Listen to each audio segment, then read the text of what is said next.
Purport: the real constitutional position of the living entity is that of subordination to the Supreme Lord, who is pure knowledge. When one is deluded into separation from this pure knowledge, he becomes controlled by the illusory energy and cannot understand the Supreme Personality of Godhead. The illusory energy is manifested in the duality of desire and hate. Due to desire and hate, the ignorant person wants to become one with the Supreme Lord and envies Krishna as the Supreme Personality of Godhead. Pure devotees who are not deluded or contaminated by desire and hate can understand that Lord Sri Krishna appears by his internal potencies, but those who are deluded by duality and nescience think that the Supreme Personality of Godhead is created by material energies. This is their misfortune. Such deluded persons symptomatically dwell in dualities of dishonor and honor, misery and happiness, woman and man, good and bad, pleasure and pain, etc., thinking, "This is my wife, this is my house, I am the master of the house, I am the husband of this wife." These are the dualities of delusion. Those who are so deluded by dualities are completely foolish and therefore cannot understand the Supreme Personality of Godhead. Ichhadvesha samutena dvanvamohena bharata sarva bhutani sammoham sarge yanti parantapa. Om Jnana Timirandhasya Jnananjana Shalakaya Chakshurunmilitam Yena Tasmai Shri Gurave Namaha. Nama Shreshtham Manam Api Shachiputra Atra Swarupam Rupam Tasyagram Urupuring Matarim Goshtavatim Radha Kundam Girivaramaho Radhika Madhavasham Prapto Yasya Pratita Kripaya Shri Gurum Tam Natosmi. Vandeham Shri Guru Shri Ataf Parikamalam Shri Gurun Vaishnavangscha Shri Rupam Sagrajatam Sahagana Raghuna Tanvitam Tam Sajivam Sadvaitam Savadhutam Parijana Sahitam Krishna Chaitanya Devam Shri Radha Krishna Padan Sahagana Lalita Shri Vishakha Vitamscha. Hare Krishna, Krishna Krishna, Hare Hare, Hare Rama, Rama Rama, Hare Hare.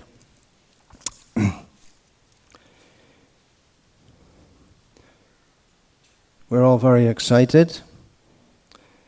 Tomorrow is the most glorious, blissful celebration of the appearance in this world of Srimati Radharani. Radhashtami is to be celebrated tomorrow.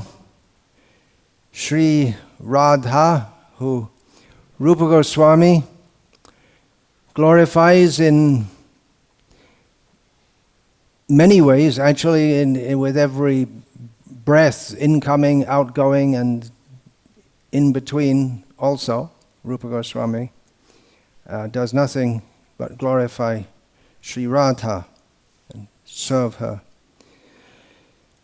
But in the short form that we all know best, he glorifies her as Radhe Jaya Jaya Madhava Dayate. The lover, she is the lover of Madhava. Madhava means the husband of the goddess of fortune. So there's Parakya Bhav right there. Otherwise it would be like Bhavani Bharta, the husband, the husband of the husband of Bhava, Bhavani Bharta. Yeah, well, how does that work anyway? There's something wrong there. Then Gokula Taroni Mandala Mahite. She is offering obeisance to she who is the greatest, the superior among the whole clan of young girls of Gokul. Damadara Rati Bardhana Beshe. By her dress, by her clothing, she increases the attachment to her of Damodar, Krishna. Hari Nishkuta Brinda Bipina Bibeshe, and she dwells in the forest of Vrindavan, and the rest, I don't know what it means, must be honest. Rishabhanu Dadi Navashashi Leke, in the ocean, she's like the moon which has arisen from the milk ocean of Rishabhanu. Poetic language. Lalita Shaki Guna Ramita Vishaka. So all the gopis headed by Lalita and Vishaka take pleasure in her transcendental qualities. Karunam Kurumai Karuna Bharite. He's praying for mercy. You are full of mercy. And Shanaka Shanatana Bornita Charite. Shanak and Shanatan, they also glorify the character of Sri Radha. Sanak and Sanatan, who are famous as being great Gyanis. At one point, Nanda Nandana Griho Shind Hari Nishkuta Brinda Bipina Binishi Nanda Nandana Griharam Sharup Vrindavan. She's the leader in Vrindavan. Shanak and Shah later become the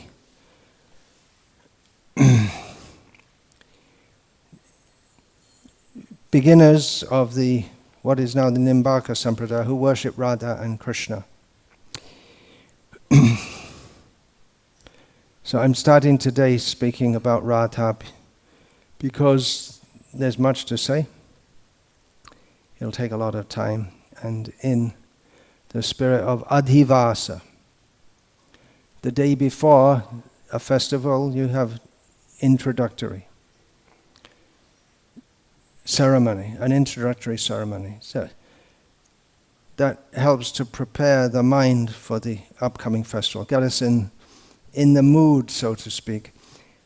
Then why did I read to start off with Ichha Dvesha Samutena Dvandva Mohena Bharata Sarva Bhutani Sammoham Sarga Yanti Parantapa. All living entities are born into delusion, bewildered by dualities arisen from desire and hate. I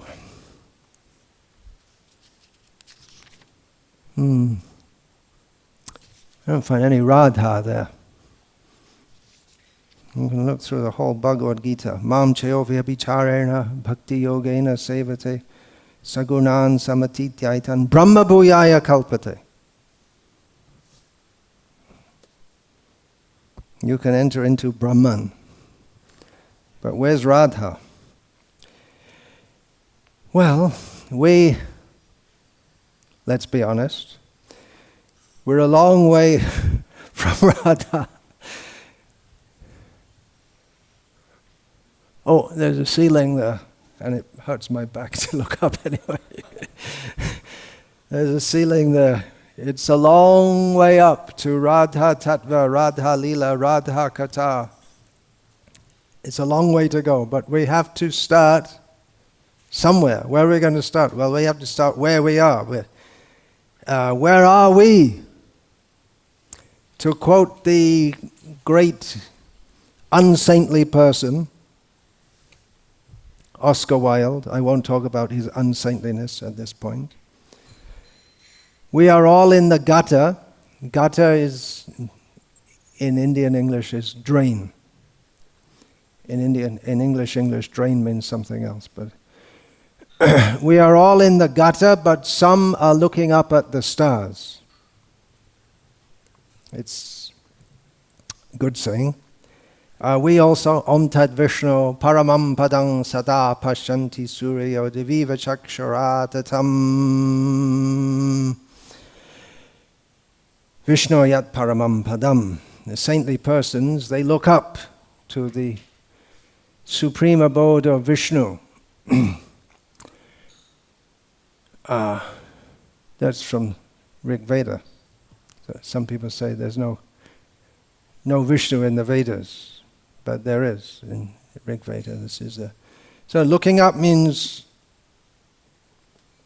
the Suras, the saintly people in this world, they look up to the world of Vishnu. So this Bhagavad-gita is the beginning of looking up.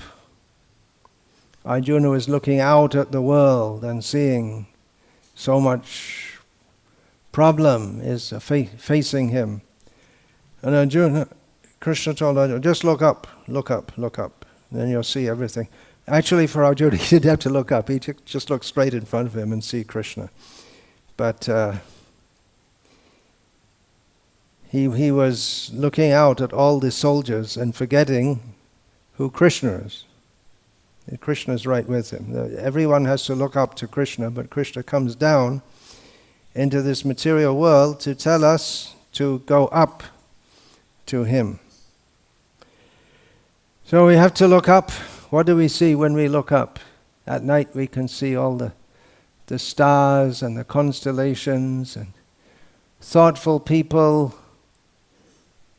since time immemorial have looked up and seen the stars and wondered, what's out there?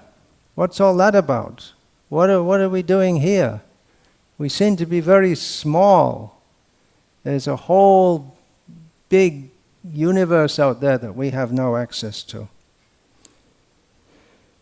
So thoughtfulness of this kind, philosophical thoughtfulness, can come with looking up at the stars. And those who are students of Vedic astronomy, they can also see the stars and remember Krishna's pastimes, because some of the constellations have names that remind us of personalities in Krishna's pastimes.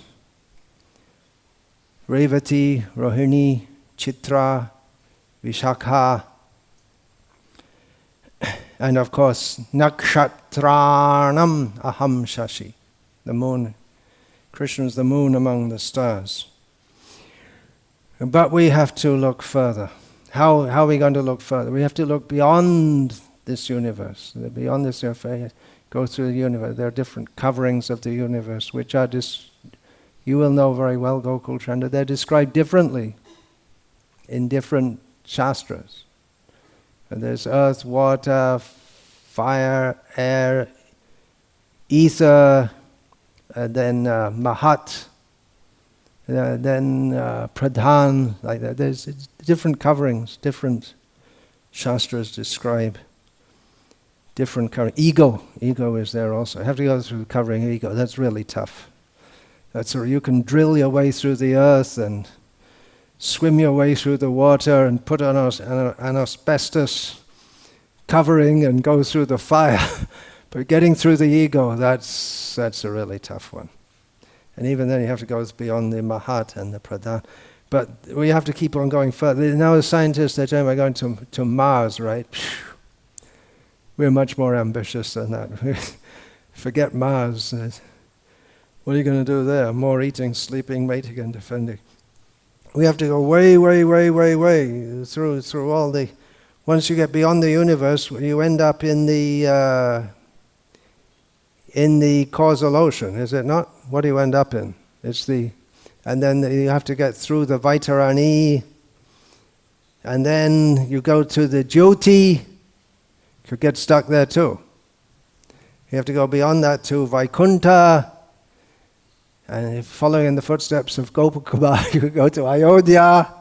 And there are a few stops on the way here and there.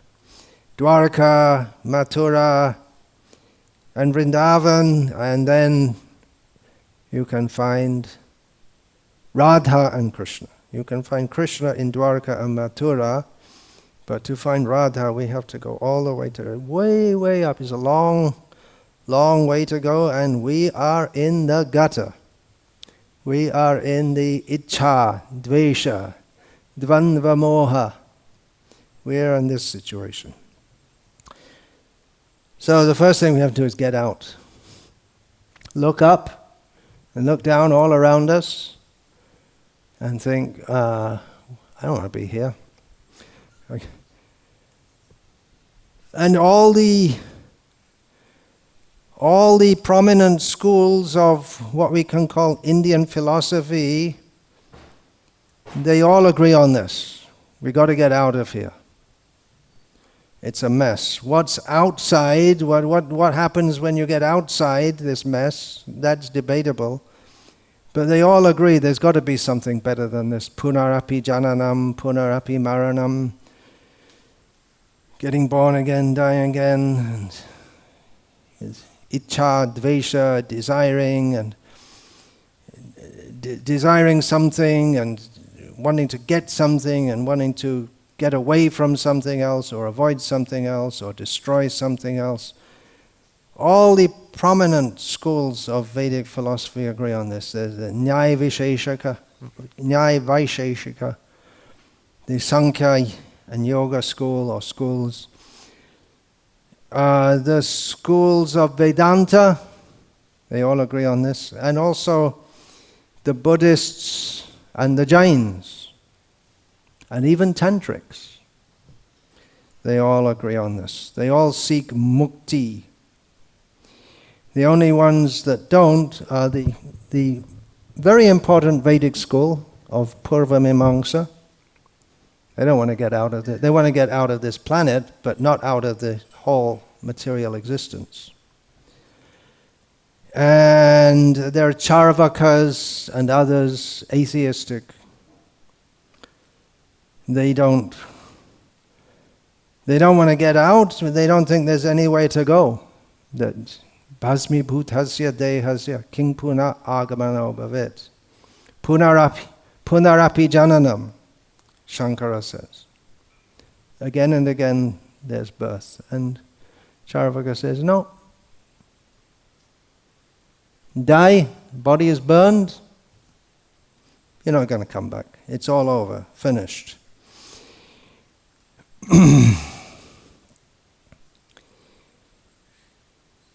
So all of these schools, they understand that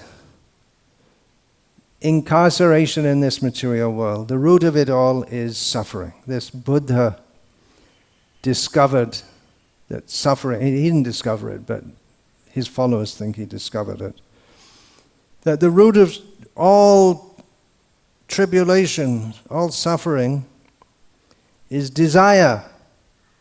Because we desire, we come again and again to try and fulfill our desires. So stop desire and the problem is solved. See, I'm talking now, ichcha, right? Ichcha dvesha samuttena. Stop the desire and all problems are solved. So all of the major schools of Indian thought, they all agree on this. They may have different angles on it, but broadly they all agree that suffering, first of all, that we are suffering in this world, and that's just a matter of pratyaksha, actually, just seeing, with a little intelligence. The problem is dvandva moha. Mostly people don't have the intelligence to see that, or even if they see it, they think that, well, we'll just solve this problem and that problem and that problem and then we'll be happy. Or, well, there is some suffering, but it's not so bad. We can also enjoy.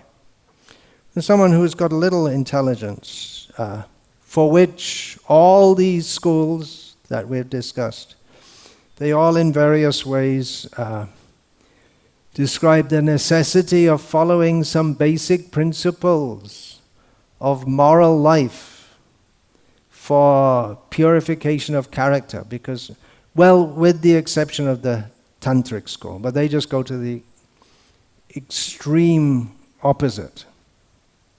But most, they all accept, we have to have some purification, then we can begin to, we can have more insight into how we are suffering. We can see it. Buddha saw it according to the legend, Buddha, he worked it out by himself. This world is simply full of suffering, and suffering is caused by desire. In Bhagavad-gita, Lord Krishna teaches about the nature of knowledge. Janma mrityu jara vyadhi dukkha doshanu darshanam.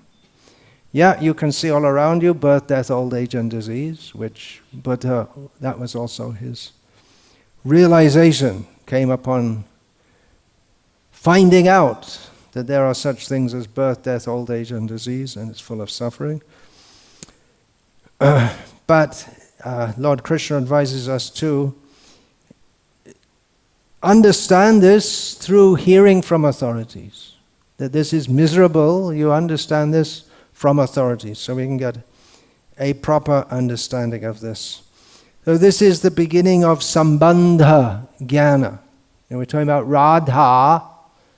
Radha is Prayojana Tattva, the ultimate necessity of life. Prema Prayojana, our ultimate need is prema, pure love of Krishna. And Srimati Radharani is the very, she is the source of all prema. She is the ashraya of prema. Krishna says, Aham sarvasya prabhavaha. He's the root of everything, the cause of everything. He's not the cause of prema. The prema is in him is caused by Radha. But then Radha and Krishna. Now we're talking prayojana tattva. The Radha Krishna ek bostu nahi kichu bhed. They are one. Radha and Krishna are one entity. And there's not even a little difference, according to Chaitanya Charitamrita, which we accept as being true in all respects. So that's to be aimed at, but first, why should we even think of that? When we understand that our present sambandha here in this material world, all the relationships we have, based on considering that I am this body, they simply cause suffering. Then what is our actual relationship? What are we supposed to be doing? What are we doing wrong? Well, to understand that properly, fully, we have to come to prayojana tattva. In a very general way, and all the Vaishnava Sampradayas, they agree that Narayana is supreme, and our eternal relationship is with him. That's general understanding. But particularly us who are in Gauriya Sampradaya, or only in the Gauriya Sampradaya, we know that our ultimate need is to be revive our position of Gopi Bhartur, Padakamalaya Dasu Dasa Anudasa, to become a servant of a servant of a servant of Krishna, who is here described by Chaitanya Mahaprabhu as the husband, the maintainer of the gopis. So that's our particular need. And how we understand Sambandha and Abhideya is dictated by Prayojana. What is our why are we different from other Sampradayas? Because we're aiming to Vrindavan. Well, Nimbaka Sampradaya, Vallabh Sampradaya, they also aim for Vrindavan. They also know about Radha. But we are aiming through Chaitanya Mahaprabhu. Therefore, we have to discuss Prayojan, because our Abhideya, our methodology of how we practice in this world to come out of this world, we're not practicing just to come out of this world, but where are we headed for? So actually, we generally say Sambandha, Abhideya, Prayojan, but actually it should be initial Sambandha, First of all, we understand we're not part of this world. We're part and parcel of Krishna and his servants. Then we should jump up to prayojan. And then better fully understand our sambandha, at least theoretically, and then go to abhidaya.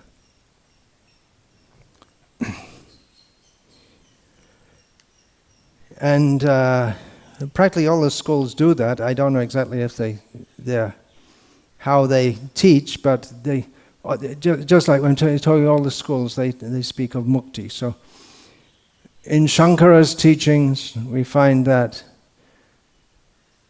we're not anything to do with this material world. We are Atma. Atma and Brahman are the same, and you have to do a certain sadhana to realize that actually you are Brahma. Aham Brahmasmi. You have to do a certain sadhana. But before that, you have to do all your varnashram. Then you can be born in a Brahmin family. Then you can take sannyas. And then you can do it. So that's the system. But why would you do that unless you understand that this is the goal? The goal is to realize that I am Brahma. And therefore you follow a certain methodology. So we go sambandha, abhidaya, prayojan. And we'll find this in the Sandarbhas of Jiva Goswami. Actually, first should come epistemology. And then he goes through sambandha. There's Bhagavan, Paramatma, Brahman, he describes, and then Bhagavan is Krishna, epistemology tattva sandarbha, then Bhagavat sandarbha, Paramatma sandarbha, to explain who is the supreme, who we have a relationship, then particularly that supreme is Krishna, Krishna sandarbha, then Bhakti sandarbha, how we act in devotional service, and ultimately to Priti Sandarbha, Prema Prayojana. Prema, Priti, the two words are synonymous. So one reason for that could be that I'm just, shouldn't be speculating, but the topic of Prem Priti of Radha is for us, it's very enigmatic. Even for Krishna, it's enigmatic. Enigmatic means it's hard to understand because the different qualities of that phenomenon or subject, they appear to be contradictory. On the one hand, she's so high above us, and yet we have to go there. She's the highest of all, far beyond our imagination. This applies to Krishna also. But at the same time, our ultimate aim is to become Gopi Bharatur, Padakamalayo Dasudas, and to assist the assistants of the assistants of the assistants of those who are combing Radha's hair, for instance, or painting her feet with altar, red dye. So it's enigmatic. They're so high above us, even in the liberated state, so much above us. But at the same time, we are aiming at a very close relationship. And she's so high, but she, from our perspective, because we're not there, we're here, we're down here. From our perspective, she appears to be a loose woman. In every language there are bad words for loose women. I'm sure in every language there must be. In English there's one common word is slut, which means she doesn't behave in a way that a decent woman should. So it appears like that. And she's so ostentatious that she'll chastise the Supreme Personality of Godhead. And if you or I do that, then we go to hell. But she does regularly, and he likes it. So it's very, very difficult to understand. One thing that I, in my contaminated consciousness, I find difficult to understand is that you say that the apsaras in heaven are thousands of times more beautiful than the women in this world, and then far more beautiful are the Lakshmis, and then far more beautiful are the queens of Dwarka, and far, far more beautiful. But if I think about it, the shape of the body, there's a certain shape of a beautiful woman, and how is it any different? If you find a beautiful woman in this world, is the shape going to be different? It's inconceivable. There's something about it. Of course, one major difference is that the bodies in this world are made up of blood and pus and poop and all kinds of things like that. But in the spiritual world, it's simply all bliss. But then there are gradations there also. So it's achintya. Srila Prabhupada, sometimes when he was asked about the spiritual world, he would say, if you go there, you'll find out, you'll see. And if you go there, then you'll see, and then you'll faint. But if we go there with even the slightest desire for enjoyment, we can't go anywhere near there. Therefore, we start here. Ichcha, dvesha, first we have to overcome all this stuff. Get through all that junk. The poop and the blood and the pus, that's one kind of junk, but the real junk is right here, right? You have to get through all that nonsense. So there's different sambandha, abhideya and prayojan for the different schools. Ichcha, they all understand. It's all based on desire, and ichcha causes us to be born in this material world again and again. And the flip side of ichcha is dvesha. We like something, we don't like something else. And this duality that arises, I like this, I don't like that. Or Srila Prabhupada writes here that he gives some examples. Dualities of dishonor and honor, misery and happiness, woman and man, good and bad, pleasure and pain. Thinking, this is my wife, this is my house, I am the master of this house, I am the husband of this wife. These are examples that Srila Prabhupada gives of the dualities of delusion that delude us. And then we're completely foolish and therefore cannot understand the personality of Godhead. So we have to come to real knowledge, sambandha gyan. Srila Prabhupada writes at the beginning of this purport, the real constitutional position of the living entity is that of subordination to the Supreme Lord, who is pure knowledge. All the Vaishnava schools accept this. They may word it somewhat differently, but they all accept this. The non-Vaishnava schools don't accept this. So in the basic understanding, we agree even with Buddhists, and even more so with followers of Shankara, Advaitavadis. Buddha's taught what we speak, desire leads to bondage, especially the sexual desire is very strong. Therefore, we're very cautious to approach Radha, because that's Krishna's. She is the object of Krishna's delight.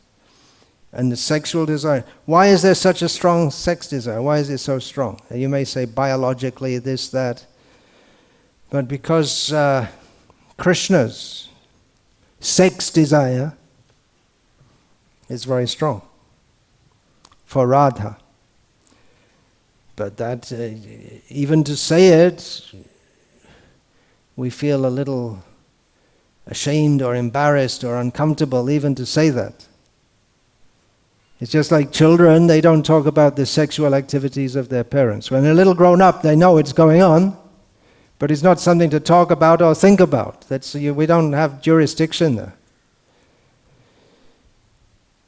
But Krishna is inviting us to come to that world, and everyone's my child, but I need someone to help me in my leelas also, so you can forget you're a child of Krishna and become a girlfriend. Or a blade of grass in Vrindavan. But at the present stage, we have to be very, very careful. It's this sex desire that binds us. Sex desire and all kinds of desire, but especially pungsastriya mituni bhavameta.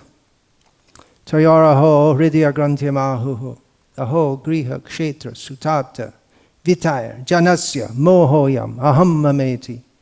Is this aham mameti, this duality of this illusion. It arises particularly from the sexual desire, the desire of a male for a female, a desire of a female for a male. This desire makes a very strong bondage, hridya granthi, a knot on the heart, makes a very strong, tight knot on the heart, and in this way one becomes attached to all the rest of the paraphernalia for enjoyment. Stri means who expands. So it's not just sex, the gross act of sex, but it's also she needs a house. From the house, then you'll have some land and you become attached to the place where we live, griha, kshetra.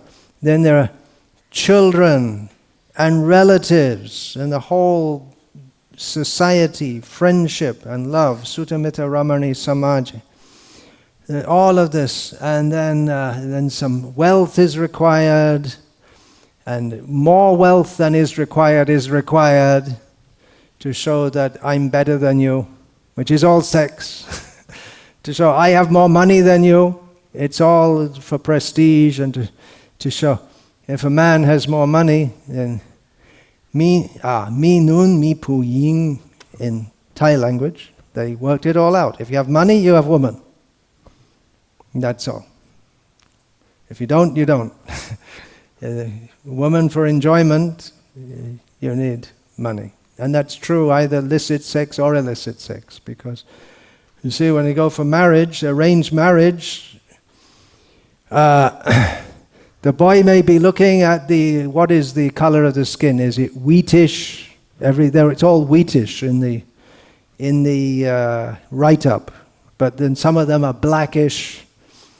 No one puts in the advertisement for girl blackish, very black. No one puts. The boy's looking at that, but the girl's parents are looking. Where's the money? They want to see. Money is required. And for a prestigious family, it has to be not just enough money to have a little house, but you have to have lots of money to maintain the proper prestige. So this is the whole civilization. It runs on this samsara vasana. Vasana means deep-rooted desire. Deep-rooted desire for enjoyment in this world. So Buddha, his teaching is very simple. That what goes on in the... Well, he just says desire, but we, from Gita and Bhagavatam and Vedanta, we understand. This desire expands into love. Desire means love, especially this sexual love. And desire means suffering. Desire means pain. Love means pain. It's an important principle to understand. So Buddha's teaching is simple. Desire causes pain. Desire equals love. So stop desire, stop love, problem solved. Buddha's teaching is very simple. And then, well, how do we get in this mess in the first place? Don't even bother thinking about it, Buddha says. If you're shot with an arrow, you don't think where it came from. The first thing is you have to get it out. That's what Buddha says. We do in our Vaishnav school. We try to understand this in more detail, because we're not just getting shot with one arrow, we're getting shot with arrows life after life. So at some point, instead of just pulling them out, you might start to think, where are they all coming from? Is there any way to stop these getting hit by these arrows? Especially we're getting hit by Cupid's arrows. So Bhagavatam explains, Maya yatadopashrayam. Maya is the, on the backside, is the, of the Supreme Personality, of the Purusham Purnam. She is the energy of the Supreme Personality of Godhead. Radha Krishna. Purusham Purnam. Purusha, Krishna is the Purusha, Supreme Enjoyer. So Purnam means to understand him with Radha, with his internal energy. And Maya is on the backside. And what is the function of Maya? How are we in this illusion? The illusion, this is an energy of the Supreme Lord, whereby, yaya, by which, samohito jiva atmanam trigurnatmakam, paropi manute naratam yatkritam chabipadyate. By her energy, by her influence, by this influence of illusion, we who are by nature fully spiritual, we take that which is not in our real interest to be in our interest. Therefore we have samsara vasana, desire for that which is not in our self-interest. I was saying that Buddhist, his teaching was very simple, but gradually after Buddha left, the Buddhists, they erected a huge edifice of philosophy. Buddha just said, look, it's miserable, so just you follow this path and nirvana. He doesn't speak about mukti. Buddha's idea is not to get free from anything, but just snuff out. Well, what exactly is nirvana? You can't say, because if you say it, you're not in nirvana. If it's not even to be experienced, because there's nothing there to experience. It's inconceivable, but you can't use that word because we use it. That's our word, not your word.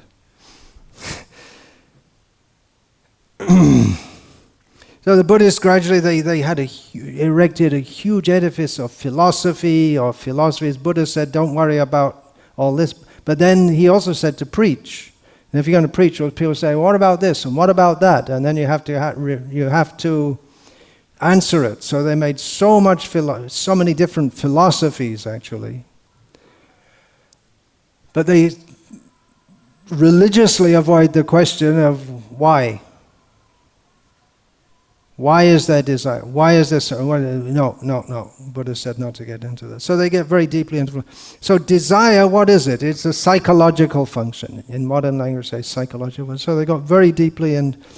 All the Vedic schools get into psychology of our present circumstance, which is full of suffering. Here in Bhagavad-gita, Ichcha Dvesha Samutena Dvanva Mohena Bharata. So that's also the psychology of material bondage. But in Buddhism, they very, very deeply, they got into this, all these questions. What is desire? The different categories of desire, how they arise within the consciousness, what is consciousness, how to overcome them. All the schools that are looking for mukti get into this, just like we have in the Bhagavatam, Jarabharat, in describing in some detail about the mind and the activity. Definitely in the yoga philosophy, there's so much about this. In Gita also, Dhyato Vishayan Pungsa.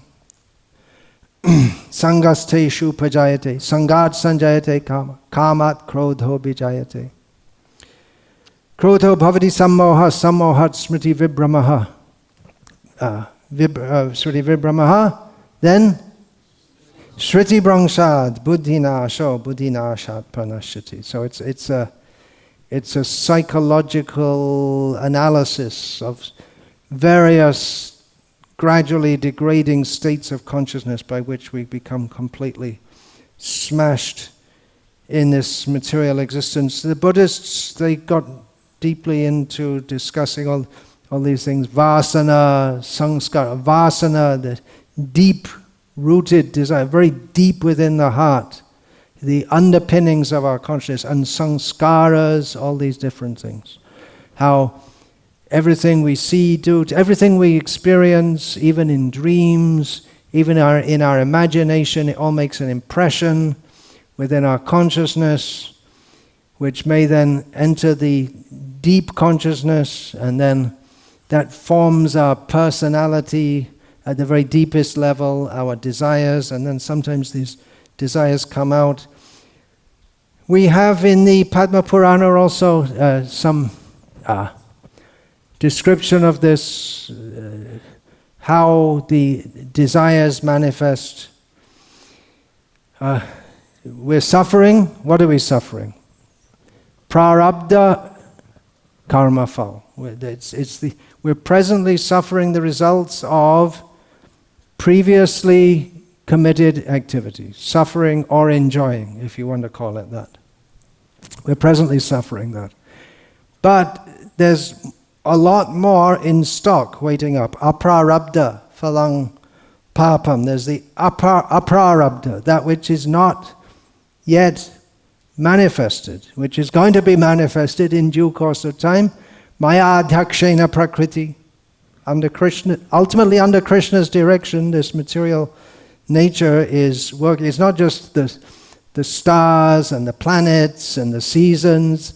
It's not just that. It's also the whole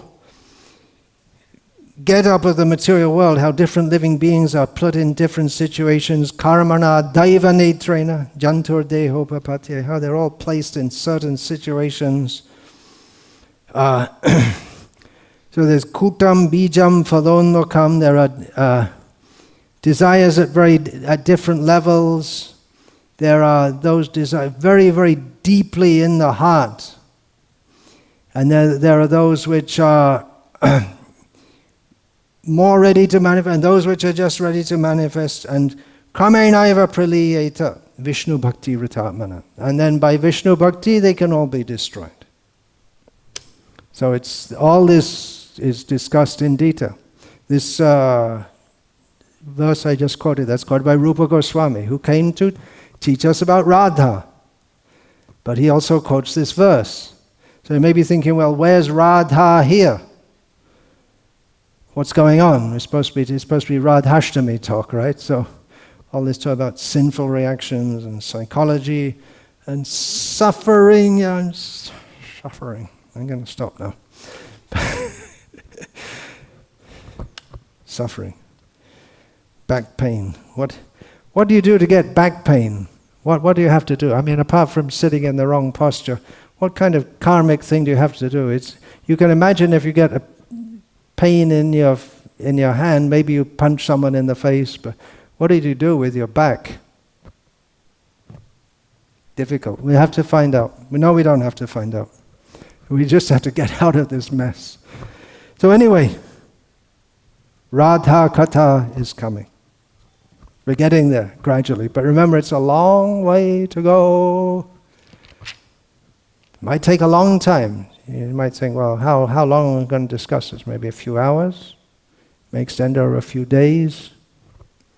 Well, what does Krishna say? Bahunam janmaramante jnanavam mam prabhajate vasudevas sarvamiti samahatma sudurlabha.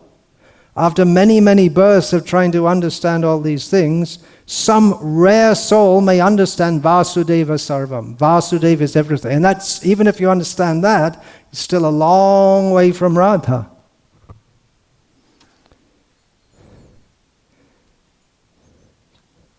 Vasudeva Sarvam. You have a long way to go. Yeah, that didn't even get us out of the material world. Well, that'll help us to get out of the material world. But then we have to go through the Brahmajyoti and Vaikuntha, Ayodhya, and to Dwarka, Mathura, and then Vrindavan. There's a long way to go.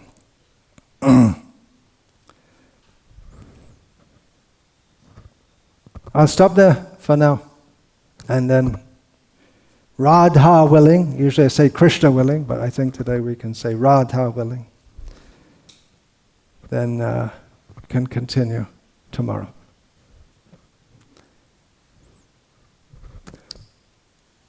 We're supposed to say Jai Radhe.